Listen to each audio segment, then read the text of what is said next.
Bom dia, galera. Estamos aqui para mais um dia de estudos, ok? Nós vamos dar continuidade à aula passada, mas antes disso eu vou dar umas dicas de estudo para vocês. Estejam sempre em um lugar silencioso, tenham sempre perto de vocês lápis, caderno, borracha, caneta e o livro de ciência de vocês, ok? Hoje nós vamos falar também de reações químicas, mas hoje a gente vai para a parte das leis, né?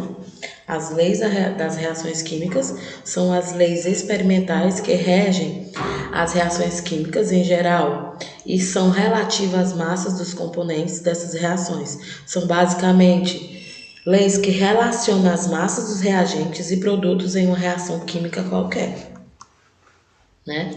A primeira lei é a lei da conservação de massa, que ela também é conhecida como lei de Lavoisier, né? Lavoisier ele foi um químico francês considerado o pai da química moderna. Em seu Tratado Elementar de Química de 1789, ele escreveu a lei conhecida como Lei da Conservação das Massas. Essa lei diz o seguinte: em uma reação química isolada, a soma das massas dos reagentes é igual à soma das massas dos produtos, tá bom? Lavoisier ele fez inúmeras experiências nas quais pesava as substâncias participantes antes e depois da reação. Lavoisier ele verificou que a massa total do sistema permanecia inalterada quando a reação ocorria no sistema fechado. Sendo assim, concluiu que a soma total das massas das espécies envolvidas na reação, que são os reagentes, é igual à soma total das massas das substâncias produzidas, que são os produtos, ou seja, no sistema fechado a massa total permanece constante. Para compreender melhor a lei de Lavoisier, a gente vai considerar a seguinte experiência. Coloca-se 65 gramas de zinco dentro de um vidro contendo 98 gramas de ácido sulfúrico. Em seguida, fecha-se o vidro. Na reação química que ocorre entre as duas substâncias, há uma formação de sulfato de zinco e desprendimento de hidrogênio. A massa do sulfato de zinco, somada com a massa do hidrogênio desprendido, será de 163 gramas, ok? Através do experimento, podemos chegar à mesma conclusão de Lavoisier. Em um sistema fechado, quando duas ou mais substâncias reagem entre si, a massa total dos produtos é igual à soma das massas do reagente. Então, esses 163 gramas que nós vimos no texto anterior foi somente a soma das 65 gramas de zinco mais a 98 gramas de ácido sulfúrico, ok? É isso que ele quer dizer, que a massa total dos produtos é igual à soma dos reagentes. O produto, gente, é a substância que resulta na mistura de dois reagentes. No caso aí foi o zinco e o ácido sulfúrico. O zinco e o ácido sulfúrico eram os reagentes. Já o sulfato de zinco é o produto, ok? Durante as reações químicas não há criação nem perda de massa, porque ocorre a transformação das substâncias reagentes em outras substâncias. Tem a lei de Proust, né? Também é conhecida como lei das proporções constantes ou lei das proporções definidas. Essa lei ela foi inserida pelo químico Joseph Louis Proust, que realizou experimento com substâncias puras e concluiu que, independentemente do processo usado para obtê-las, a composição em massas dessas substâncias era constante. A lei de Proust é definida assim: a massa dos reagentes e produtos participantes de uma reação mantém a proporção constante, ok? E ele dizia assim, ó, falando em outras palavras, a proporção da massa das substâncias que reagem e das que são produzidas numa reação é fixa, constante, invariável.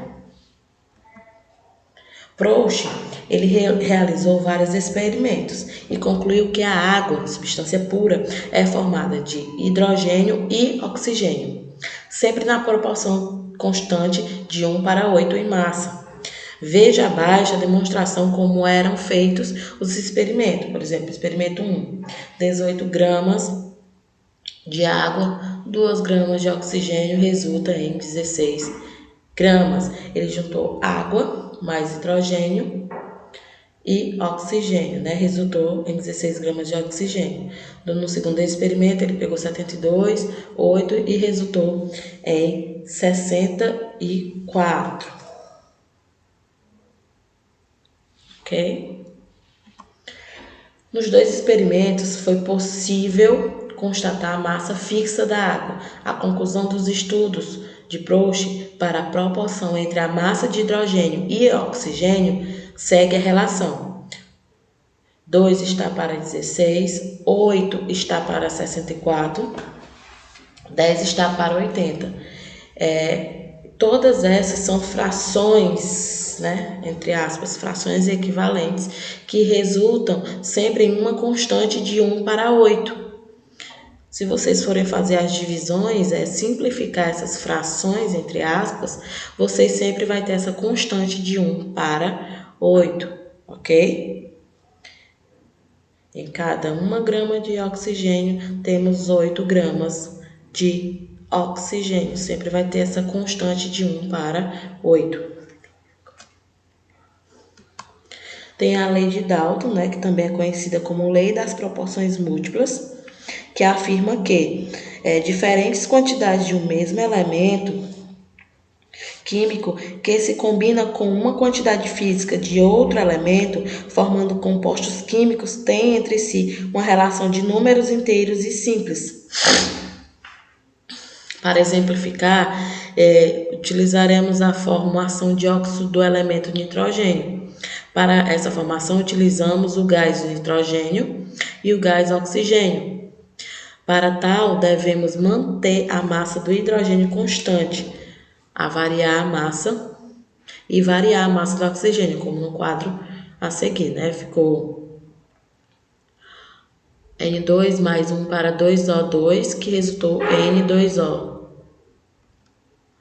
Essa reação padrão entre nitrogênio e oxigênio, ou seja, forma um óxido com 2 átomos de hidrogênio, ou 2 átomos de nitrogênio e 1 átomo de oxigênio. Se variarmos a massa de oxigênio, mantendo a de nitrogênio, em experiências diferentes, o resultado será, na primeira experiência, vai ser 28 gramas e 16 gramas, respectivamente. Segunda, 28, 64.